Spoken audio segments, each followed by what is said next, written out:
¿Listos para adentrarse en la historia prohibida de reyes que amaron demasiado y pagaron con la corona?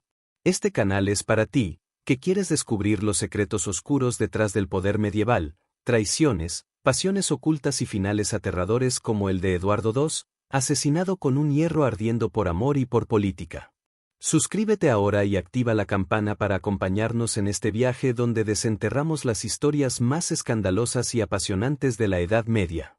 Porque en el trono, el amor puede ser la mayor amenaza, y la historia, el juez más implacable. Comienza la aventura. Nacido en abril de 1284, en el recién conquistado castillo de Caernarfon, Eduardo de Caernarfon llegó al mundo como una pieza viva de propaganda imperial. Su padre, Eduardo I de Inglaterra, había aplastado la resistencia galesa, y ahora ofrecía al reino un símbolo, un hijo nacido en la tierra subyugada, destinado a gobernar sobre ella. Pero el niño que debía encarnar el dominio inglés sobre Gales sería, irónicamente, uno de los monarcas más frágiles y controversiales que jamás ocuparon el trono de Inglaterra. Eduardo creció entre castillos y ceremonias, pero sin la energía marcial ni la voluntad férrea que caracterizaban a su padre. Mientras Eduardo I encabezaba campañas sangrientas contra los escoceses y legislaba con puño de hierro, su hijo mostraba un temperamento inclinado hacia los placeres, el ocio y la compañía cortesana. Le interesaban los instrumentos musicales, las justas teatrales, lo más notorio, la compañía exclusiva y apasionada de un joven caballero llamado Piers Gaveston. Gaveston era hijo de un modesto noble gascón, sin linaje ni fortuna destacable. Sin embargo, era culto, vivaz, atractivo y con una lengua tan afilada como su espada. Su presencia en la corte, y más aún su cercanía con el príncipe, despertó una inquietud que iba más allá del protocolo. Muchos cronistas dejaron entre líneas lo que las lenguas murmuraban abiertamente, que su relación era más que fraterna, que entre ambos había una intimidad peligrosa en una época donde el amor entre hombres no era solo pecado, sino amenaza política. El rey Eduardo I, aunque firme y severo, intentó separar a su hijo de Gaveston al menos en 2 ocasiones. En una de ellas, lo exilió del reino. Pero el joven Eduardo, lejos de obedecer, juró que cuando fuera rey, lo devolvería con gloria. Ese momento llegó en 1307, tras la muerte del rey Eduardo I. Apenas enterrado el cuerpo de su padre, Eduardo II cumplió su promesa con una rapidez casi insultante. Gaveston regresó del exilio, y en un acto que indignó a la nobleza entera, fue investido con uno de los títulos más antiguos y prestigiosos del reino, conde de Cornualles. Tal dignidad solía reservarse para príncipes de sangre real, no para extranjeros sin casa ancestral. Para muchos, esto no fue solo una falta de juicio, sino una declaración de guerra simbólica contra la aristocracia tradicional. Un monarca que prefería los susurros de su favorito al consejo del parlamento, que honraba el deseo privado por encima del equilibrio político, era un monarca que caminaba directo hacia el desastre. Desde ese instante, el reinado de Eduardo II quedó marcado por una tensión que no haría más que escalar, entre el amor y el deber, entre el deseo personal y las exigencias de la corona, entre la intimidad y el poder. Y en el centro de todo, como una sombra inevitable, se alzaba la figura del inadecuado príncipe, convertido en un rey sin alma de rey. El regreso de Piers Gaveston a la corte no solo fue fulminante, fue provocador. Eduardo II lo recibió con afecto público, lo colmó de riquezas, tierras y privilegios, y lo convirtió en el epicentro político y emocional de su reinado. Allí donde debía haber prudencia, hubo ostentación. Donde debía mediar entre facciones, hubo favoritismo descarado. El nuevo conde de Cornualles desfilaba por Westminster como si fuera rey en todo menos en nombre, y el rey mismo lo alentaba, rindiéndole honores que no habían sido otorgados ni siquiera a miembros de la casa real. Gaveston no solo acumulaba títulos, ridiculizaba a los nobles, apoyándolos en público con sobrenombres mordaces. Al conde de Lincoln lo llamaba el zorro, al conde de Lancaster, el cordero gordo, ganándose su odio no solo por privilegios indebidos, sino por humillación personal. En cualquier otro reinado, la arrogancia de un favorito habría sido objeto de chismes. En el de Eduardo II, fue el detonante de una rebelión aristocrática. Los grandes lores, los Mortimer, los Bohun, los de Clare, y sobre todo Thomas de Lancaster, primo del rey y cabeza de la nobleza más poderosa, comenzaron a conspirar abiertamente. No veían en Gaveston un simple compañero del monarca, sino un parásito que amenazaba la estructura misma del poder feudal. En 1311, bajo intensa presión, Eduardo se vio obligado a aceptar un cuerpo de reformas conocido como los ordenamientos, que entre otras cosas desterraban nuevamente a Gaveston. Pero el rey, ciego de afecto o de orgullo, lo trajo de vuelta en menos de un año, desafiando abiertamente la voluntad del Parlamento y provocando un cisma que ya no tenía retorno.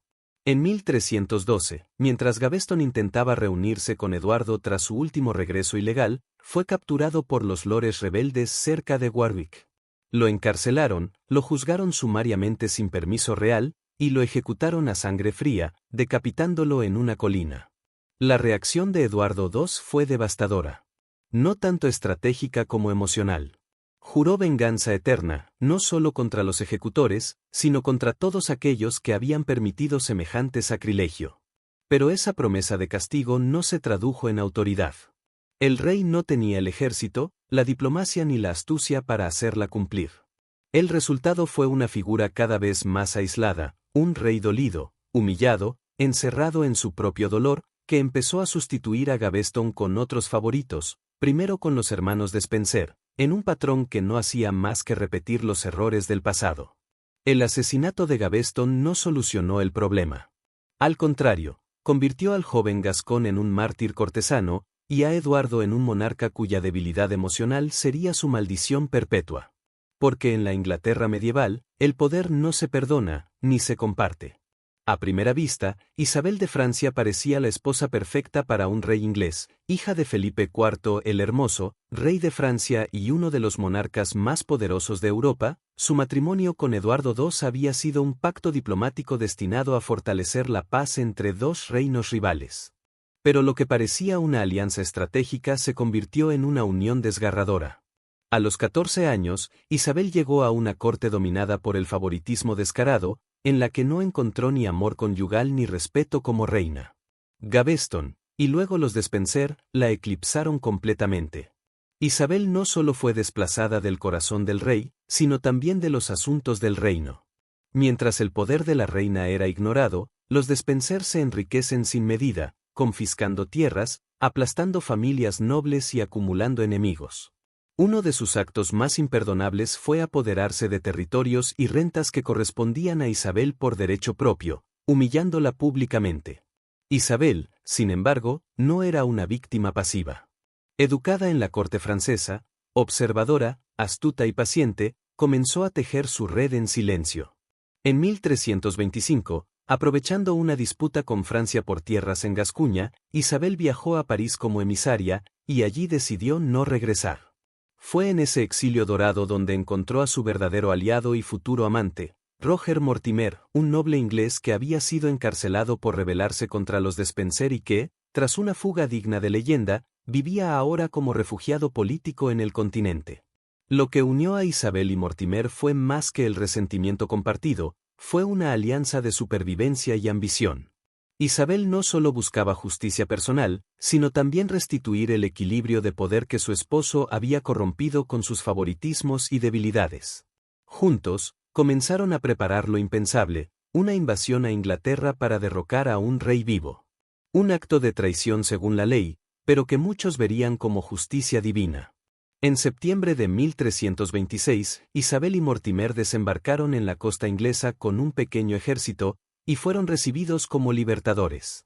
Las familias nobles se unieron a ellos una por una. El reino, harto del desgobierno, se rindió sin apenas luchar. Eduardo II huyó junto a su amado de Spencer, pero fueron capturados semanas después. El final de una era se precipitaba. Uno sería ejecutado de forma espantosa. El otro tendría un destino aún más oscuro. En el invierno de 1326, Isabel dejó de ser la reina ignorada y se convirtió en la mujer más poderosa de Inglaterra. Pero el precio de su victoria apenas comenzaba a manifestarse. Porque la sangre, en los tiempos medievales, siempre deja huellas. Tras la invasión encabezada por Isabel y Mortimer, Eduardo II fue capturado, depuesto y humillado ante el Parlamento en enero de 1327. Por primera vez en la historia de Inglaterra, un monarca era forzado a abdicar en vida. En su lugar fue coronado su hijo, Eduardo III, Apenas un adolescente, mientras el poder real quedaba en manos de su madre y de su amante. Pero tener a un rey destronado vivo era una amenaza peligrosa. Muchos nobles aún simpatizaban con Eduardo II, otros lo consideraban mártir, y todos sabían que mientras respirara, podría ser utilizado como estandarte de rebelión. Por eso fue trasladado, encadenado, a lugares cada vez más remotos y oscuros, de Kenilworth a Berkeley Castle, en Gloucestershire, una prisión disfrazada de residencia. Allí, según los testimonios más sólidos de la época, comenzó un lento proceso de degradación física y psicológica. Lo privaron de ropa limpia, de alimento digno, de todo contacto humano honorable. Sus guardianes, al parecer, recibieron una orden implícita pero clara: hacedlo desaparecer, pero sin martirizar. Y entonces, en la noche del 21 de septiembre de 1327, ocurrió uno de los episodios más espeluznantes y simbólicos de toda la Edad Media inglesa. Según las crónicas, y aunque algunos historiadores han debatido su veracidad, la tradición es tan poderosa como la evidencia. Eduardo fue asesinado de forma deliberadamente monstruosa, le introdujeron un embudo en el ano, a través de él un hierro al rojo vivo, que le quemó las entrañas sin dejar marcas externas. La finalidad no era solo matarlo, sino asegurarse de que no se viera evidencia de violencia en su cuerpo. ¿Por qué es tan macabro? La respuesta está en la psicología del poder. Si lo mataban con una daga o una soga, se arriesgaban a una revuelta o una canonización simbólica. Pero si moría silenciosamente en prisión, de dolencia desconocida, todo quedaría bajo control. El método fue castigo, mensaje y censura al mismo tiempo. Y hay otro nivel aún más retorcido: el simbolismo sexual del asesinato. Muchos contemporáneos lo leyeron como una venganza por su amor público a Gaveston y a los Despenser, un castigo final por haber desafiado el orden patriarcal y la moral tradicional de la realeza. Su grito, dicen las leyendas, fue tan desgarrador que los campesinos de los alrededores lo escucharon atravesar los muros del castillo. Pero al amanecer, la única señal era el silencio. El cuerpo fue exhibido brevemente y luego enterrado en Gloucester. Años después, su hijo Eduardo III, tras deshacerse de Mortimer y apartar a su madre del poder, mandó erigir una tumba magnífica para su padre, tal vez para lavar la sangre heredada, o para recordarse a sí mismo que ningún rey, por grande que sea su título, está a salvo del cuchillo si pierde el respeto de su reino. Así murió Eduardo II, rey de Inglaterra, amante humillado, monarca derrotado y mártir involuntario del deseo y la debilidad. La muerte de Eduardo II no cerró una etapa, abrió una herida histórica. Su asesinato fue, en cierto modo, el precio de una monarquía que se había divorciado de su deber y se había entregado a la pasión, al favoritismo y a la ceguera emocional. Pero también fue el testimonio más crudo de cómo el poder, en la Edad Media, se defendía con sangre y se perdía con debilidad. Eduardo III, su hijo, creció con esa sombra a su espalda. Fue testigo de la caída de su padre, del ascenso sin escrúpulos de Mortimer y del dominio férreo de su madre. Pero no olvidó. En 1330, con apenas 18 años, tomó el poder por la fuerza, arrestó a Mortimer y lo ejecutó por traición. A Isabel, su propia madre, no la mató, pero la confinó a un retiro dorado y silencioso, lejos de la corte. Su reinado marcó el inicio de una nueva era, militar, viril, expansionista. Eduardo III restauró la imagen del rey caballero, fundó la Orden de la Jarretera y lanzó la Guerra de los 100 años contra Francia.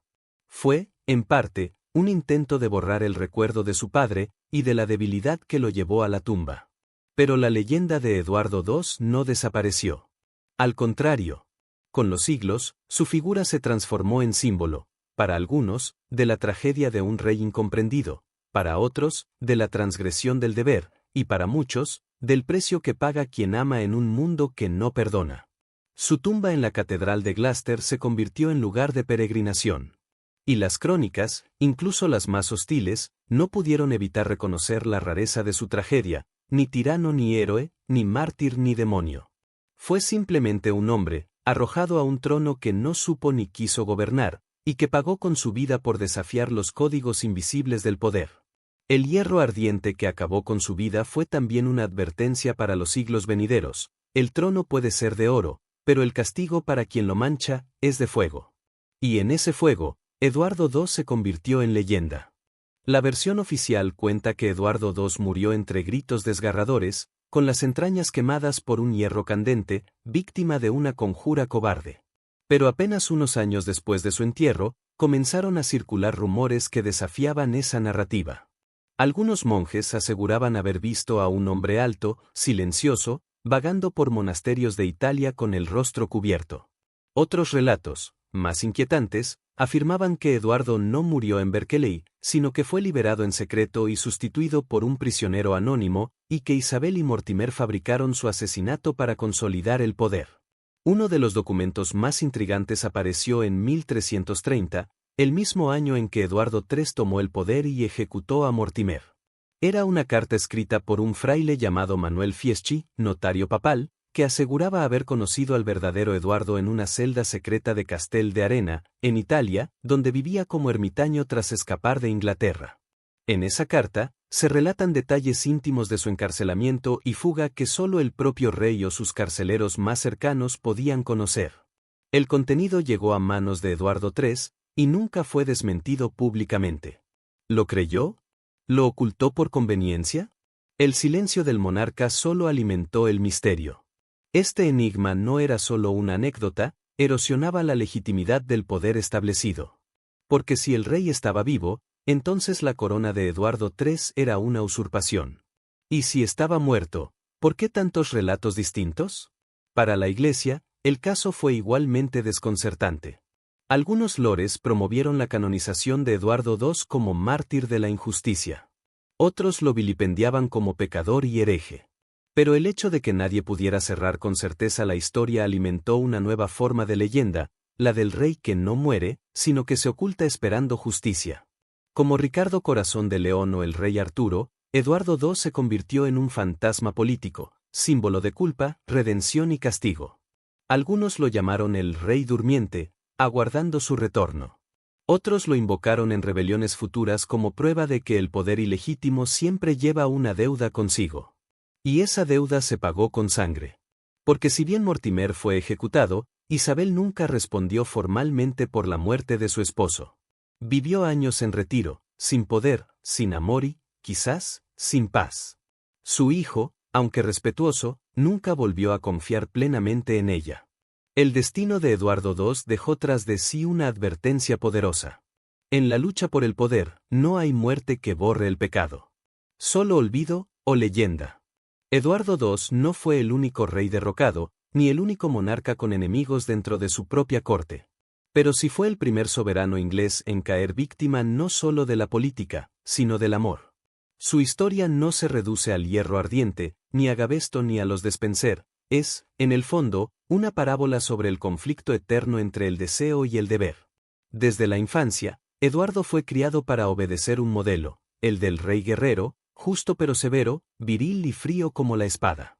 Su padre, Eduardo I, era la encarnación de esa figura. Pero el joven príncipe no encajaba en ese molde, era más afín a la música que al campo de batalla, más leal a sus afectos personales que a las alianzas dinásticas, más humano, y por eso, en la lógica brutal del poder medieval, más débil. Lo que para nosotros podría parecer sensibilidad, ternura o autenticidad, en su época fue interpretado como decadencia, traición al rol sagrado del rey y humillación nacional. Y aquí aparece el eje central. El poder medieval no toleraba el amor que desafiara las estructuras. Ni entre iguales, ni entre hombres, ni por encima de las lealtades políticas. Amar a Gavesto no fue el pecado de Eduardo. Su pecado fue gobernar para él. Elevarlo, protegerlo, entregarle cargos y privilegios a pesar de la protesta de los lores, fue visto como una herejía política. A sus enemigos no les interesaba tanto su orientación como el peligro que representaba su corazón sobre la razón de Estado. Isabel de Francia, su esposa, fue parte del mismo juego.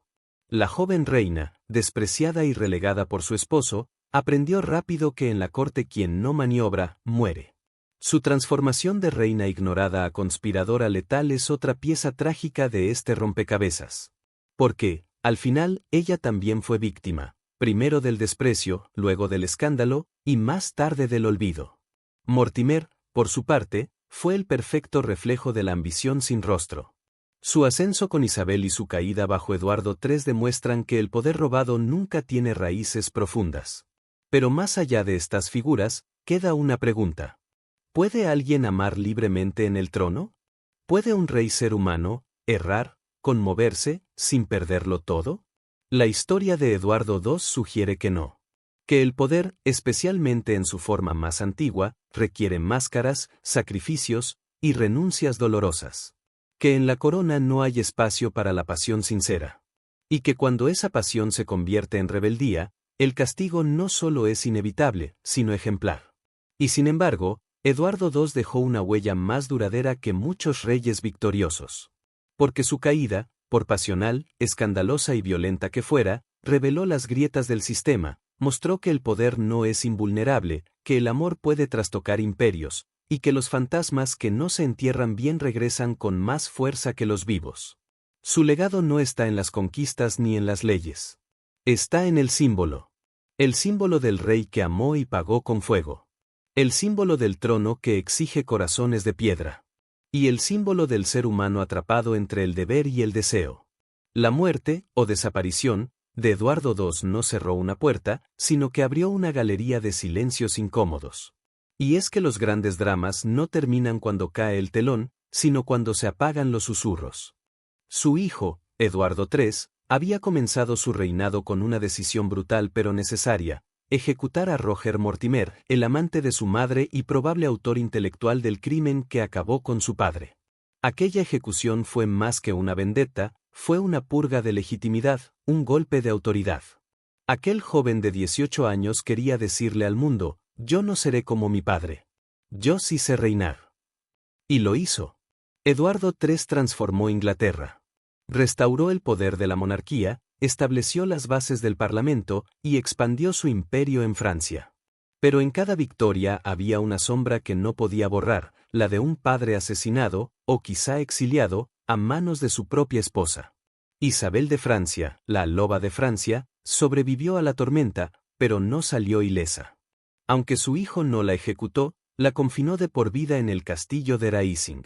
Se le permitió vivir con ciertas comodidades, pero sin influencia, sin poder y sin voz.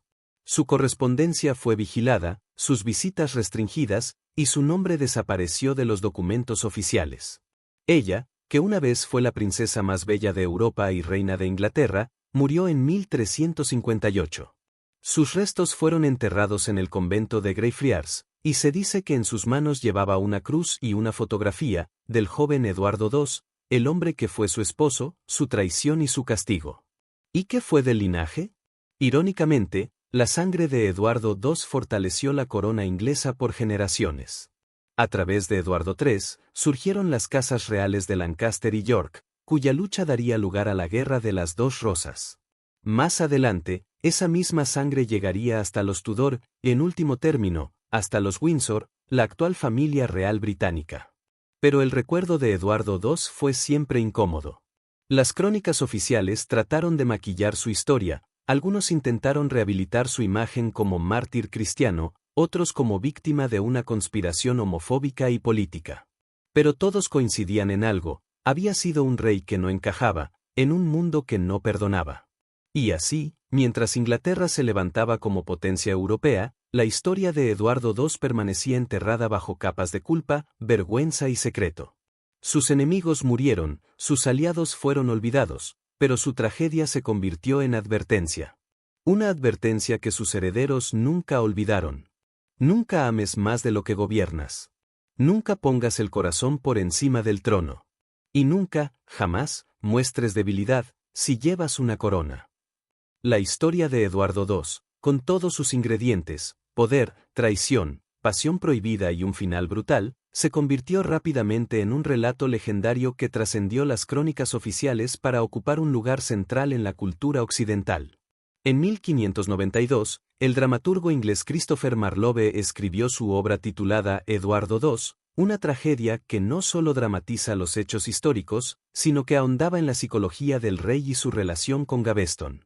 Marlowe no ocultó la carga política ni la naturaleza controvertida del amor entre los dos hombres.